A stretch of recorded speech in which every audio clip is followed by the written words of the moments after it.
अब देखिए, इसको थोड़ा समझने की कोशिश करते हैं। एक सिंपल सी बात मैं आपसे पूछता हूँ, सिंपल भाषा में। जो लोग डायबिटीज़ के पेशेंट हैं, मैं सारी बीमारियों पर आऊँगा एक मिनट के लिए। शुरू मैंने यहाँ से किया कि एक होता है सुबह का खाली पेट का ब्लड शुगर और एक होता है रात को खाना खाने के 2 घंटे बाद का। कौन सा वाला कम होना चाहिए होता है, फास्टिंग वाला या पोस्ट प्रेंडल वाला? फास्टिंग वाला। नॉर्मली आप बोलेंगे कि सुबह खाली पेट वाला कम होना चाहिए, लेकिन दुनिया में 2004 के बाद 2005 में ये देखा गया कि आधे से ज़्यादा दुनिया का सुबह वाला जो शुगर है वो ज़्यादा होता है पूरे दिन भर के शुगर से। एक छोटी सी बात मैं आपको बता रहा हूँ, रात को सोने से पहले शुगर चेक किया, वो आया 200। पूरी रात भर आप सोए, बॉडी ने शुगर को यूज़ किया, सुबह आपने चेक किया उसको आ गया 250। और ऐसा होते ही वो इंसान घबरा जाता, रही ये क्या हो गया, इसका मतलब मैं मरने वाला हूँ, सीधे डॉक्टर के पास भागेगा, दवाई खाएगा, किसी भी तरह उसको नीचे करेगा। जबकि हकीकत यह है कि आधे से ज़्यादा दुनिया 55% ऑफ वर्ल्ड पॉपुलेशन का बॉडी की प्रवृत्ति होती है कि रात का जितना शुगर होता है सुबह का उससे ज़्यादा हो सकता है, और अगर होता है तो वो कुछ ख़राब बात नहीं है। अच्छा, क्यों होता है?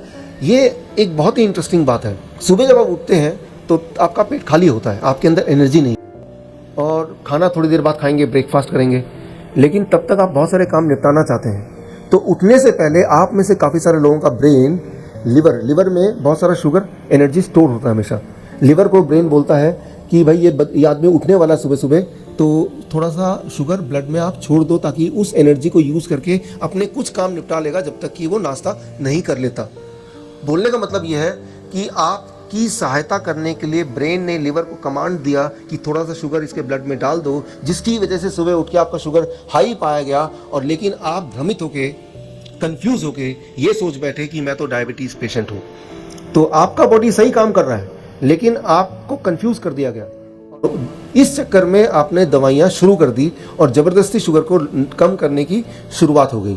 और ये सिर्फ दवा शुगर को कम करने की शुरुआत की बात नहीं है, ये बीमारी की शुरुआत है। बीमारी थी नहीं, वो दवा की वजह से वो ज़बरदस्ती बीमारी लाई जा रही है। सो पहली बात जो आपको ध्यान में रखना है कि सुबह का शुगर ज़्यादा हो सकता है, रात का दिन भर का कम हो सकता है। ये बहुत ही नॉर्मल बात है। इस बात को अगर आप समझ लेंगे तो आपका बोझ थोड़ा सा जो डायबिटीज़ के पेशेंट हैं उनमें हल्का हो जाएगा। सो ये जो डायबिटीज़ के जो रूल्स हैं उससे थोड़ा आगे चलते हैं, ठीक है ना। कितना ब्लड शुगर होना चाहिए? अगर बिना दवा के आपका ब्लड शुगर 200 से नीचे आ रहा है तो आप डायबिटीज़ पेशेंट नहीं है, और अगर उससे ऊपर आ रहा है तो आप डायबिटीज़ पेशेंट हैं।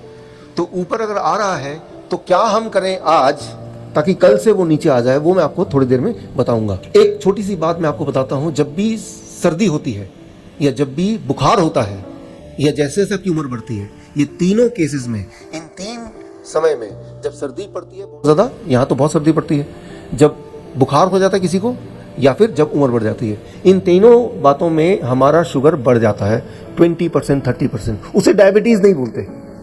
अब होता क्या है, मैं देखता हूँ कितने पेशेंट होते हैं कि जैसे ही बुखार हुआ डॉक्टर के पास गया, डॉक्टर ने कहा बुखार का इलाज ना करके उसका शुगर टेस्ट किया, शुगर तो ज़्यादा आएगा, बुखार में शुगर ज़्यादा आता है। अब डॉक्टर ने उसको बोला कि आज से आपका दवा चालू, तो वो गया तो था बुखार का इलाज करने, आ गया डायबिटीज पेशेंट बन के।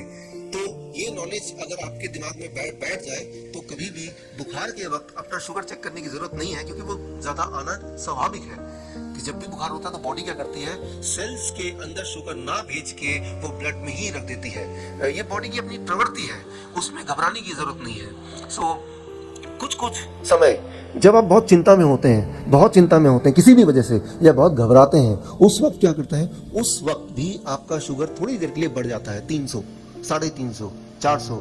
उसे डायबिटीज नहीं बोलते। जैसे आपकी चिंता चली जाएगी वो शुगर नॉर्मल आ जाएगा। तो चिंता को छोड़ देना है। उसका एक तरीका है कि इस तरह के माहौल में अगर आप रहते हैं लगातार, तो आपके दिमाग में कोई चिंता आ नहीं सकती, आपको कोई बीमारी हो नहीं सकती, right. So that is very important. Thank you. So मैंने पूरे दुनिया भर में जिस देश में गया हूँ, मैं एक ही चीज़ पूछता हूँ तो मैं पाता हूँ ज़्यादातर जो डायबिटीज़ पेशेंट है वो डायग्नोस कब होता है, या तो जब उनको बुखार होता है तब वो डायग्नोस होता है, या जब वो सर्दियों के मौसम में ज़्यादा डायग्नोस होता है, जबकि इसे बोलते हैं हम रॉन्ग डायग्नोसिस, गलत डायग्नोसिस हो गया। ब्लड प्रेशर की बात करते हैं थोड़ा सा। कितना ब्लड प्रेशर नॉर्मल होना चाहिए? नॉर्मल ब्लड प्रेशर कितना होता है, ये सवाल मैं हर जगह पूछता हूँ। इसका एक जवाब है 120/80। इससे ज़्यादा हो तो उसे हाई ब्लड प्रेशर बीपी का पेशेंट बोलेंगे, राइट। 120/80 इससे ज़्यादा हो तो उसे बीपी का पेशेंट बोलेंगे। यही वाला सवाल अगर मैं आज से 20 साल पहले पूछता, 1997 से पहले, तो जवाब होता 160/100। आज से 20 साल पहले किसी भी इंसान का ब्लड प्रेशर 160/100 से ऊपर अगर होता तभी उनको दवा दी जाती। लेकिन धीरे धीरे 1997 के बाद क्या हुआ, 160/100 को कर दिया 140/90 और अब 120/80। और अब देखिएगा अगले 6 महीने में हो जाएगा 115/75। और जैसे ऐसा हो जाएगा सिर्फ वही इंसान हेल्दी बचेगा जो अपना ब्लड प्रेशर नहीं चेक करेगा। जो भी ब्लड प्रेशर चेक करेगा उसका ब्लड प्रेशर इससे ज्यादा तो होगा ही, तो उसे बोल देंगे आप तो ब्लड प्रेशर के पेशेंट हैं। बोलने का मतलब यह है कि आपका ब्लड प्रेशर कितना है वो कोई डॉक्टर या कोई डायग्नोसिस का आदमी नहीं सेटल कर सकता, डिसाइड कर सकता, वो सिर्फ आपका बॉडी डिसाइड करता है। मैं आपको छोटा सा उदाहरण देता हूँ। मैं यहाँ पे खड़ा हूँ, अचानक मैं देखता हूँ कि यहाँ पे एक सांप आ गया, तो क्या होगा, जैसे ही सांप देखूंगा तो मेरा दिमाग अलर्ट हो जाएगा, मेरी आंखें बड़ी बड़ी हो जाएंगी, मेरा हार्ट बीट फास्ट हो जाएगा, मेरा पल्स ज़्यादा हो जाएगा, दिल की धड़कन बढ़ जाएगी, जिससे मेरा ब्लड प्रेशर एकदम बढ़ जाएगा। और उस ताकत को मैं यूज करके, उसका इस्तेमाल करके यहाँ से जंप करके भागूंगा, भागने में उसका इस्तेमाल करूंगा, अपने आप को बचाने में इस्तेमाल करूंगा। तो ब्लड प्रेशर जब किसी का ज़्यादा होता है तो उसके पीछे एक कारण होता है, एक कॉज होता है। उस कॉज को हमें अंडरस्टैंड करना बहुत ज़रूरी है। ज़्यादातर लोग जब वो डॉक्टर के पास जाते हैं, जैसे ही डॉक्टर की शक्ल देखते हैं उसका ब्लड प्रेशर ऐसे ही हाई हो जाता है। और अगर डॉक्टर बहुत महंगा है, बहुत सारी डिग्री वाला है, तो ब्लड प्रेशर और हाई हो जाता है। जितना बड़ा हॉस्पिटल उतना ब्लड प्रेशर हाई। डॉक्टर बोलता है देखो आपको तो ब्लड प्रेशर है, और जैसे ही वो हॉस्पिटल से बाहर निकलता है ब्लड प्रेशर नॉर्मल हो जाता है। इसे कहते हैं व्हाइट कोट सिंड्रोम। तो उस ब्लड प्रेशर के लिए थैंक यू,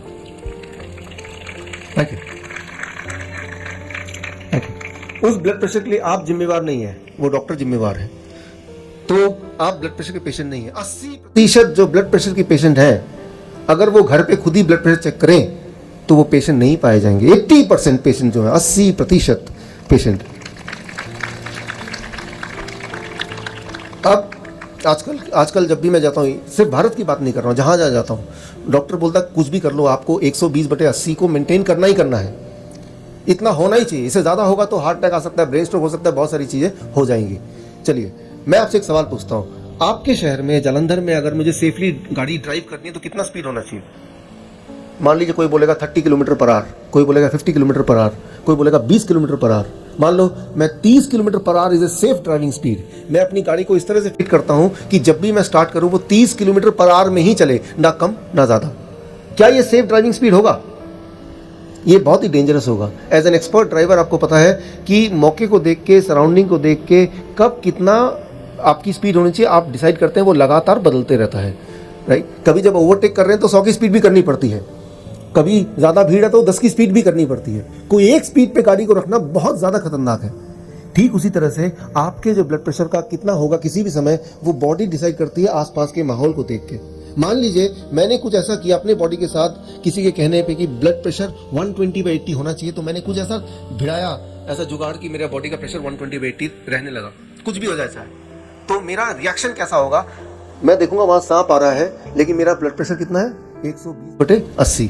अगर ये इतना ही रहेगा तो मेरा रिएक्शन सांप आ रहा है, कोई बात नहीं, आने दो। तो समझने की कोशिश कीजिए, मेरे अंदर जो वो एक भय या अलर्टनेस या लड़ना है या भागना है, वो जो भाव है वो नहीं आएगा। तो गॉड ने हमें जो ये एक ड्राइवर बिठाया हमारे बॉडी के अंदर, वो ड्राइवर लगातार बताता है कि भाई एक एक्सपर्ट ड्राइवर कि कितना ब्लड प्रेशर होना चाहिए, कितना ब्लड शुगर होना चाहिए। उससे छेड़छाड़ करने की जरूरत नहीं। वो जो ड्राइवर है वो ड्राइवर बहुत ही ज़्यादा अलर्ट ड्राइवर है और बहुत ही ज़्यादा स्किलफुल ड्राइवर है, राइट। सो मतलब ये कि अगली बार जब आप हॉस्पिटल जाएंगे, जैसे ही डॉक्टर को देखेंगे ब्लड प्रेशर ज़्यादा हो गया, तो मतलब आपका बॉडी बोल रहा है भागो यहाँ से, निकल लो यहाँ से। जैसे ही आप बाहर निकले ब्लड प्रेशर नॉर्मल हो गया। तो मैं आपको ये बताना चाह रहा हूँ, पहले डायबिटीज़ की बात की, अब ब्लड प्रेशर की बात कर रहा हूँ, कि आपका जो भी ब्लड प्रेशर है वो आपकी बॉडी डिसाइड करती है बहुत सारी चीज़ों को देखते हुए। लेकिन अगर आपका ब्लड प्रेशर 160/100 से ज़्यादा है, 160/100, इससे ज़्यादा अगर आपका ब्लड प्रेशर नॉर्मली रहता है, इसका मतलब थोड़ा बहुत गड़बड़ हो है। लेकिन उसको कम कैसे करें, उसको कम करने का तरकीब मैं आपको बताऊंगा थोड़ी देर में, और 1-2 दिन में वो कम हो जाएगा और कम रहेगा भी, राइट। सो अदरवाइज जो ब्लड प्रेशर अगर 160/100 से नीचे नॉर्मली रहता है तो फिर वो 140 हो या 130 हो, नॉर्मली रहता है। नॉर्मली मीन्स पूरा दिन भर में। कभी एक बार कभी चिंता में है, कहीं लेट हो रहे हैं, किसी से थोड़ा झगड़ा हो गया है, उस वक्त बॉडी एज ए रिएक्शन आपका ब्लड प्रेशर बढ़ाएगा ही, राइट। तो या कोई ऐसा आदमी जिसको पसंद नहीं करते, जब वो पास में दिखेगा तब भी थोड़ा बढ़ जाएगा, तो उसको हाई ब्लड प्रेशर नहीं बोलेंगे। मैंने तो यही देखा है कि 80% लोग उनको दवा यूं ही ले रहे हैं क्योंकि किसी ने बता दिया कि आपको लेना चाहिए, जबकि वो दवा उनको लगातार नुकसान करते जा रही है। अब एक इंटरेस्टिंग टॉपिक है, सबसे इंटरेस्टिंग टॉपिक मुझे लगता है वो है कोलेस्ट्रॉल की दवा। 1978 की बात करें, 1978 का मेडिकल बुक आप उठाएं, हैरिसन प्रिंसिपल ऑफ मेडिसिन। 1978 में जब पढ़ाई की जाती थी तब बोलते थे कोलेस्ट्रॉल अगर 300 से ज़्यादा है तो उसे हाई कोलेस्ट्रॉल बोलेंगे। उसके बाद 300 को कर दिया 240 कुछ साल पहले तक, और आज है 200 से ज़्यादा है तो भी, राइट। और आज का जो आंकड़ा है वो 200 भी नहीं, या तो 200 से ज़्यादा है, या किसी की उम्र अगर 40 साल से ज़्यादा है तो उसका कोलेस्ट्रॉल कुछ भी क्यों ना हो, उसे फिर भी कोलेस्ट्रॉल की मेडिसिन लेनी ही चाहिए। सो इसका मतलब है कि आज से अभी का जो माहौल है कि कोई भी इंसान जिसकी उम्र 40 साल से ज़्यादा है तो वो बीमार मान लिया गया है, कि मतलब वो हेल्दी हो ही नहीं सकता, उसको कोलेस्ट्रॉल की दवा देनी ही चाहिए।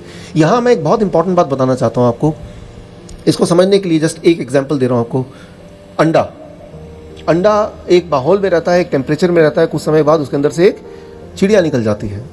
उसके अंदर ऐसा क्या है कि अंडे में से एक चिड़िया निकल जाती है? कभी सोचा आपने? आप एक काम कीजिए, उस अंडे को आप लैब में दीजिए, लैब में लेके बोलिए भाई ये अंडे के ऐसा क्या निकल जाता है कि चिड़िया बन जाती है। अगर उसका माहौल दें, टेम्परेचर दें, उसको घुमाया जाए, एक कंडीशन में रखें तो उसके अंदर से चिड़िया निकलती है।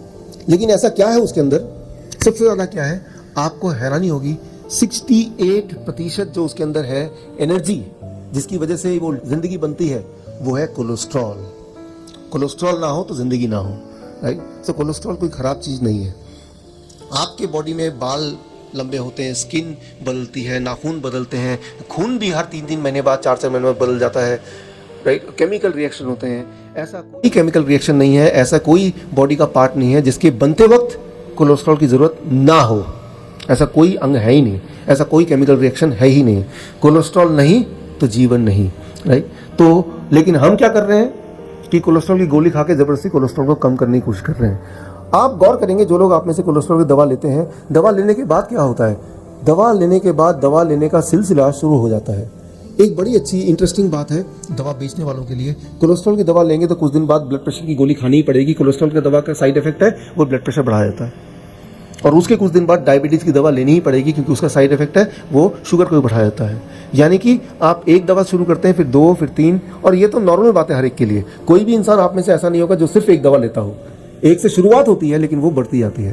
तो यहाँ पे मैं सिर्फ इतना बताना चाहूँगा, इस उदाहरण से आप स्क्रीन पे देखिए कि एक टाइम था जो 300 से ज़्यादा अगर किसी की कोलेस्ट्रॉल हो, उसी को हाई कोलेस्ट्रॉल मानते थे, उसको फिर 250 कर दिया, फिर 200 कर दिया, और अब 200 के अलावा एक और चीज़ कि 40 साल से अगर ज़्यादा आपकी उम्र है और अगर आप गलती से चले गए हॉस्पिटल तो आपको नॉर्मली एक कोलेस्ट्रॉल की दवा तो लिख ही देंगे। लेकिन वो बहुत ही खतरनाक बात है क्योंकि हम हमारे बॉडी की जो सबसे ज़्यादा महत्वपूर्ण चीज़ है उसको हम घटाना चाह रहे हैं। वो क्यों घटाना चाह रहे हैं, उसका थ्योरी क्या है, उसका लॉजिक क्या है, उसका साइंस क्या है, उसको आपको देखना है। क्योंकि आपके बॉडी के लिए जो जिम्मेदारी है, रिस्पॉन्सिबिलिटी है, वो किसी की नहीं है, वो सिर्फ आपकी है। सो अगर वो रिस्पॉन्सिबिलिटी आपकी है तो आपको ये जानना ज़रूरी है कि ये जो मैं ले रहा हूँ वो क्यों ले रहा हूँ, सिर्फ इसलिए ले रहा हूँ किसी ने बोला है, राइट। सो अगर ऐसा है तो उसको बदलना ज़रूरी है, because that is your life. So आप मैं तो एक उदाहरण देता हूँ, सोचता हूँ मैं कि स्कूल में पासिंग परसेंटेज कितना है। मान लो एक बच्चा 35% से ऊपर ना मार्क्स आते हैं तो उसे बोलते हैं कि आप पास हो गए। एक दिन प्रिंसिपल को सपना आया, उसने बोला आज से जो 80% से ज़्यादा मार्क्स आएगा उसी को हम पास बोलेंगे। तो क्या होगा, पूरे स्कूल में ज़्यादा बच्चे फेल होने लगेंगे। माहौल ऐसा बनेगा कि आजकल बच्चे कितने फेल हो जाते हैं, जबकि असली बात यह है कि बच्चे की जो इंटेलेक्ट है, उसका दिमाग है, वो वहीं का वहीं है, लेकिन नियम बदल गए हैं, कानून बदल गया है। ठीक उसी तरह से अब सोचिए, जब मैं स्कूल में था आज से 20 साल पहले, उस वक्त अगर कोई मुझे बोलता कि डायबिटीज़ का पेशेंट दिखा दो, कोलेस्ट्रॉल का पेशेंट दिखा दो, मुश्किल से मिलता था। आज देखिए ऐसा कौन सा घर है जहाँ डायबिटीज़, कोलेस्ट्रॉल, बीपी की गोलियाँ ना चलती हो। तो इतने एकाएक पेशेंट कैसे बढ़ गए? क्या हम लोग बहुत बीमार पड़ गए या कुछ और है? वो आंकड़े, वो प्रिंसिपल्स, वो नंबर, वो धीरे धीरे बदलते जा रहे हैं, वो धीरे धीरे कम होते जा रहे हैं। चाहे वो कोलेस्ट्रॉल की बात करें, डायबिटीज़ की बात करें, ब्लड प्रेशर की बात करें, या फिर थायराइड की बात करें। अब देखिए 2003 की बात है, उससे पहले जो थायराइड था, थायराइड का जो आंकड़ा था वो था 0.323। इस रेंज में अगर थायराइड है तो आप ठीक माने जाएंगे, राइट। 0.126 इस रेंज में अगर है तो आपका थायराइड ठीक माना जाएगा, लेकिन उसके बाद वो रेंज कम हो गया 0.3 to 3।